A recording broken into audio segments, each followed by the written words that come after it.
بسم الله الرحمن الرحيم. السلام عليكم، ازيكم يا شباب؟ اخباركم ايه؟ معاكم محمد من قناة محمد الاهلاوي.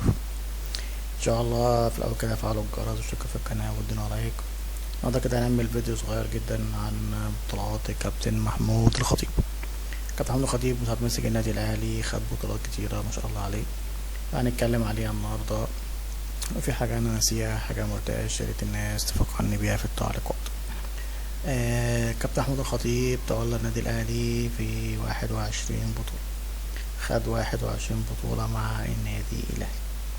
البطولة اللي فاز بيها كابتن محمود الخطيب الدوري المصري، فاز 5 من 7 بطولات، 2017 2018 2018 2019 2019 2020. هو كان وصيف 2020 2021، وكان تالت 2021 2022، وكان بطل 2022 و 23، وكان بطل 2023 2024. يعني كابتن محمود الخطيب خد 5 بطولات من أصل 7 بطولات. دي بطولات الدوري. بطولات الكاس خد 3 من 6 واعتذر عن واحدة.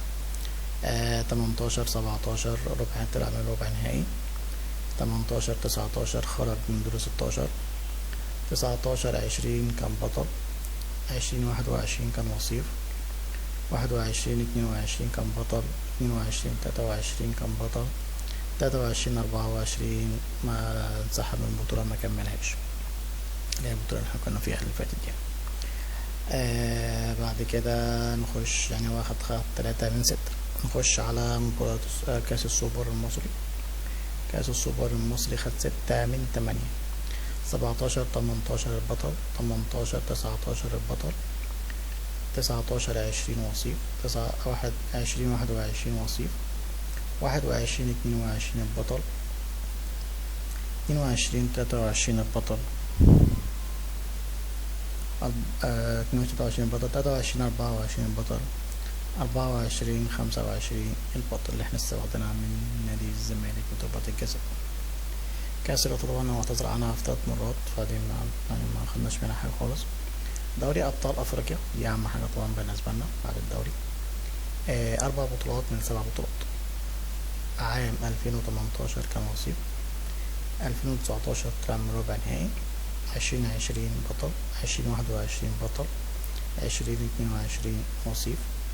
2023 بطل. 2024 بطل. يعني واخد 4 من أصل 7. التاني فاز اللي هي بطولتين اللي هي كونفدرالية 2020 و2021، واخد بطولتين من أصل 4. طبعا دوري أفريقيا ما خدناهوش، طلعنا من نصف نهائي. البطولة العربية ما خدناهاش. كأس العالم للأندية حصل 3 ميداليات برونزية من أصل 4. 2020 2021 2022 مركز الرابع. 2023 برونزي، يعني واخد 3 من أصل 4. ما شاء الله على كابتن محمود الخطيب. طبعا آخر بطولة لسه واخدينها من الإمارات اللي هي 3 قارات، اللي هي بتاعت لسه كسبنا الإمارات 3-0. فدي تعتبر برضه بطولة رسمية تبع الفيفا. فكده كابتن محمود الخطيب واخد 21 بطولة مع النادي الأهلي. فدي حبتنا نعمل نبذة سريعة عن كابتن محمود الخطيب مع بطولاته، ولسه إن شاء الله في كتير جاي إن شاء الله. ربنا يديله الصحة ويعينه على اللي جاي، ويكون ان شاء الله اللي جاي احسن النادي الاهلي. ده كان فيديو النهارده بتاعنا مع كابتن محمود الخطيب. فعل الجرس واشترك في القناه وادينا لايك. السلام.